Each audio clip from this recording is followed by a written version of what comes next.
I can't think of the future without Harry.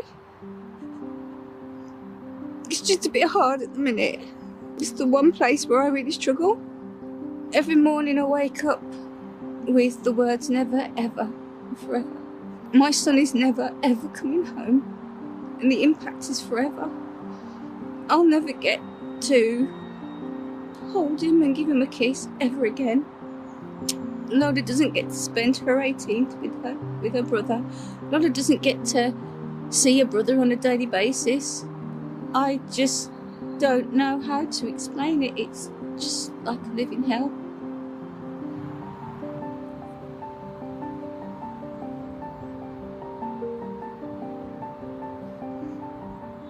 He'd be described as the fun in the house, the spark, very mature, had his head screwed on, quite frugal with money, £3.50 every day for his Tesco's meal deal. He'd got lots of friends, far more than he realised, and he was very, very close with one person in particular, and they would just get up to nonsense. They would talk about girls and get it so wrong.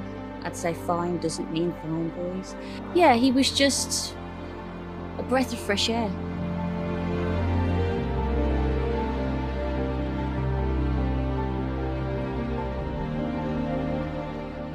He came back from bowling, and on his way back he picked Owen up, and they were sat round at my house on the laptop booking Madame Tussauds, Blackpool Pleasure Beach. They were booking sort of all sorts. And then he had work the next day, so he said to Owen said, I'll get the bus. And he said, you'll not get the bus, I'll drive you home, because that was Harry.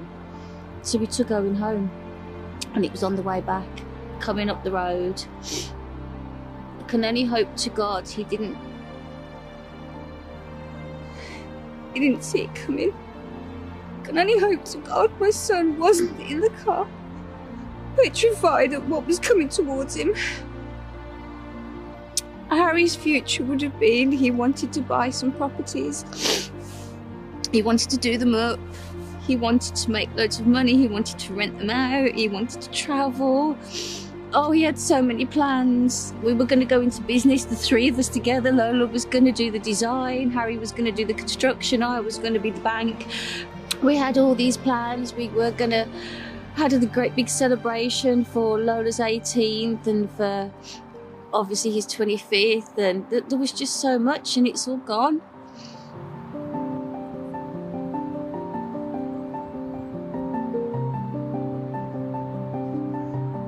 I love that video, the one I sent you, where I look really stupid in it, and I'm doing all the silly faces and everything, where he's showing me how to use Snapchat. Because at the end of that, I didn't realise he put a filter on and took a photograph of me with a bald head. And then I was kind of like, how have you managed that? So I like that, but I like all of his photographs. Some days I can't look at them. There's days where it's too painful. Just can't bring myself to look at them because it hurts that I'll never hear his voice. Sometimes I'll play them because I miss him and I want to hear his voice and I want to remember. It just depends on the day.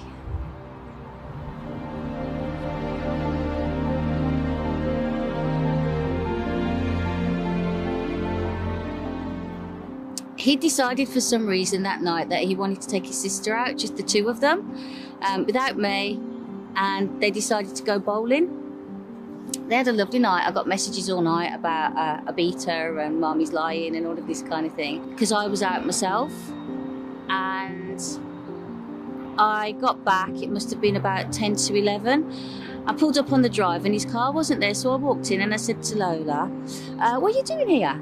And she said, Harry's taking Owen home, because he'd picked Owen up on the way back from bowling to book his 21st birthday in Blackpool. They were going away. So we waited for him to come home. And you actually said to me, should we go and look for him? This was at about 11:15, because it was very unlike him. Owen was 7 minutes away. I said, no, he's 21. He moans about me Molly cuddling him. He's a big lad. We'll wait. So we went to bed. I put a hot water bottle in his bed. My head hadn't even touched the pillow. And there was a really, really loud bang at the door, an urgent bang. And you have to run past Harry's room to get downstairs. So as I'm running down the stairs, Lola looks out the window and goes, "Mum, it's the police." And at that moment, my heart just stopped. And I knew something awful had happened. So I've run downstairs and I've opened the door, and obviously as I've opened the door, I've just bombarded them with questions, because Harry was the only one that wasn't home. And they said to me, "Is there a Ford Fiesta registered to this address?" I said, "Yeah." And I'm saying to them, "What's happened? Where is he okay?" And they were really calm.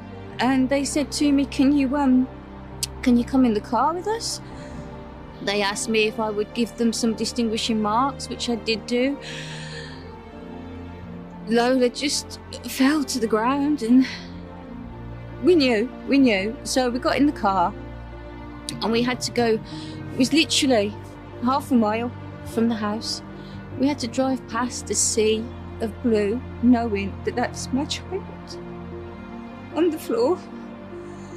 He'd had CPR from the police. They tried for 7 minutes to bring him back, and he was on his way to the QE. And the car just, I felt sick. I felt like I've never travelled at such speed. And I phoned his boss and I said, "Bob, it's Claire. Harry won't be in tomorrow." When I look back, just complete denial. And then we got to the QE, but we were waiting for ages. But a nurse came out and she said to me, "They're taking Harry into theatre," and I begged her, please let me see him." So we ran through the corridors with her, and they pulled him out of the lift. And as they pulled him out of the lift, there was blood all over him. He was in a neck brace. It was a mess. I actually lost the use of my legs, and I fell at that point. And they took him away for surgery.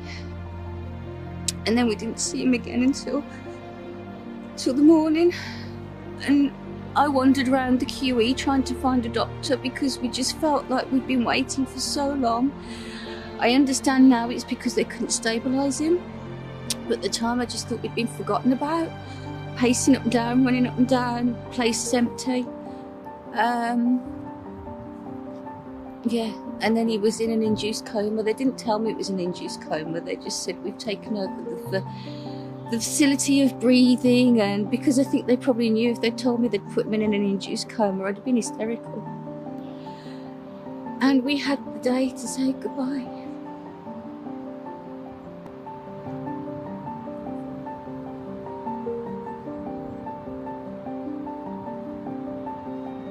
If you see someone who's had too much to drink and something happens, the blood's on your hands too.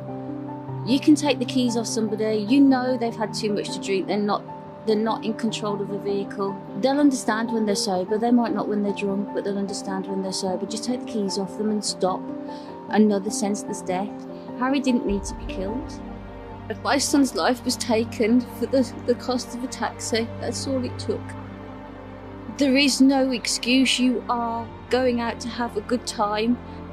Take a little bit extra, drink a little bit less, have the money to get a taxi, and then it is a good time, as opposed to someone being dragged out of their bed and having to give permission to turn off a life support machine for a child.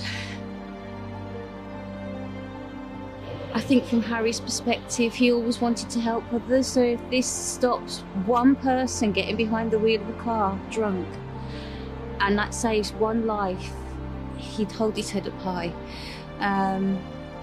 The irony is he never drunk himself and got behind the wheel, so to be killed by a drink driver just sticks in my throat a little bit. So he would want to think that he's able to make a difference even though he's not here.